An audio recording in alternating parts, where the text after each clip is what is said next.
ओम नमो भगवते वासुदेवाय। ओम नमो नारायणाय। ओम श्री गणेशाय नमः। आइए हम सभी श्रद्धालु जन अपने मन, वचन और कर्म को शुद्ध करते हुए भगवान श्री हरि विष्णु के चरणों में कोटि कोटि नमन करें।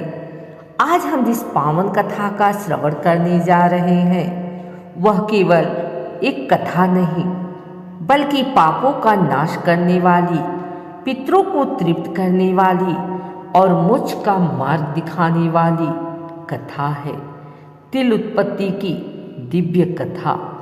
हे प्रभु, इस कथा के श्रवण मात्र से हमारे जाने अनजाने पाप नष्ट हों, हमारे पितृ प्रसन्न हों और हमारे जीवन में धर्म, अर्थ, काम और मोक्ष की प्राप्ति हो। जय श्री हरि विष्णु, जय लक्ष्मी नारायण। शास्त्रों में कहा गया है, तिला पवित्रा लोकेशु तिला पाप प्रणाशना, अर्थात तीनों लोकों में तिल के समान पवित्र कोई दूसरा पदार्थ नहीं है। तिल से किया गया दान, स्नान, हवन और तर्पण सीधे भगवान विष्णु और पितृलोक तक पहुँचता है। पर प्रश्न उठता है, तिल की उत्पत्ति कैसे हुई? यह इतना पवित्र क्यों माना गया? इसी रहस्य को प्रकट करती है यह कथा। पापों से ग्रस्त पृथ्वी की कथा। एक समय की बात है, पृथ्वी लोक पर अधर्म बढ़ने लगा, मनुष्य स्वार्थी हो गए, दान धर्म लुप्त होने लगा, पितरों का श्राद्ध और तर्पण बंद हो गया। इसके कारण पितृलोक में भारी कष्ट फैल गया। पितृदेव भूखे, व्यथित और दुखी हो उठे। उन्होंने ब्रह्मलोक जाकर ब्रह्मा जी से करुण पुकार की। पितरों ने कहा, हे पितामह, पृथ्वी लोक में हमारे पुत्र पौत्र हमें भूल चुके हैं। न जल अर्पण होता है, न अन्न, न श्रद्धा। हम कष्ट में हैं। ब्रह्मा जी चिंतित हो गए। उन्होंने तुरंत भगवान विष्णु का ध्यान किया। भगवान विष्णु योग निद्रा में स्थित थे।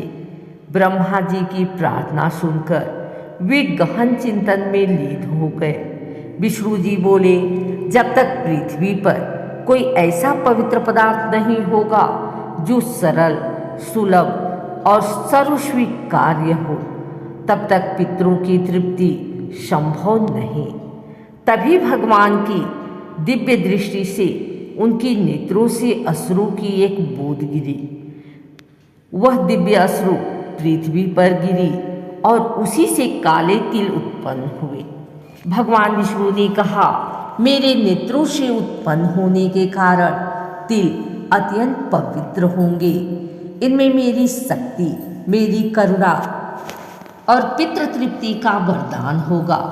तभी से तिल कहलाए। विष्णु नेत्रोद्भव तिलः। सभी देवता वहाँ प्रकट हुए। इंद्र, यमराज, सूर्य, चंद्र सभी ने तिल को प्रणाम किया। यमराज बोले, जो मनुष्य तिल से दान करेगा वह मेरे लोक में भय से मुक्त रहेगा। सूर्यदेव बोले, तिल से स्नान करने वाला रोग और दरिद्रता से बचेगा। पितृदेव बोले, तिल से किया गया तर्पण हमें तुरंत प्राप्त होगा। तिल और माघ मास का संबंध। भगवान विष्णु ने आगे कहा, माघ मास में तिल का महत्व 1000 गुना बढ़ जाएगा, विशेषकर एकादशी, अमावस्या और संक्रांति पर। इसी कारण माघ स्नान में तिल, एकादशी व्रत में तिल, श्राद्ध में तिल, दीपदान में तिल अनिवार्य माने गए हैं। यमराज और तिल की कथा। एक बार यमराज ने देखा कि कुछ महापापी नरक से मुक्त हो रहे हैं। कारण पूछा गया तो यमदूत बोले, इनके पुत्रों ने तिल से तर्पण किया है।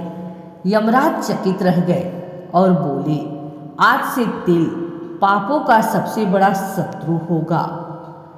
एक निर्धन ब्राह्मण के पास देने को कुछ नहीं था। उसने केवल एक मुट्ठी तिल दान में दे दिए। उस एक कर्म से उसकी 7 पीढ़ियों के पाप नष्ट हो गए। शास्त्र कहते हैं तिल में अग्नि तत्व है, तिल में सूर्य तत्व है, तिल में विष्णु तत्व है।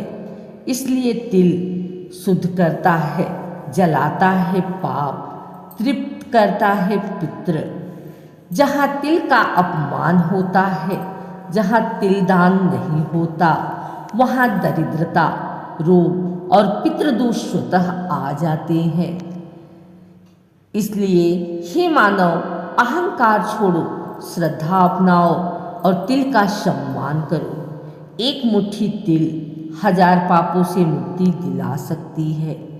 हे भगवान श्री हरि विष्णु, आपके नेत्रों से उत्पन्न इस पवित्र तिल को हमारा नमन। हमसे जो भूल हुई हो उसे क्षमा करें। ओम नमो नारायणाय। जय श्री हरि।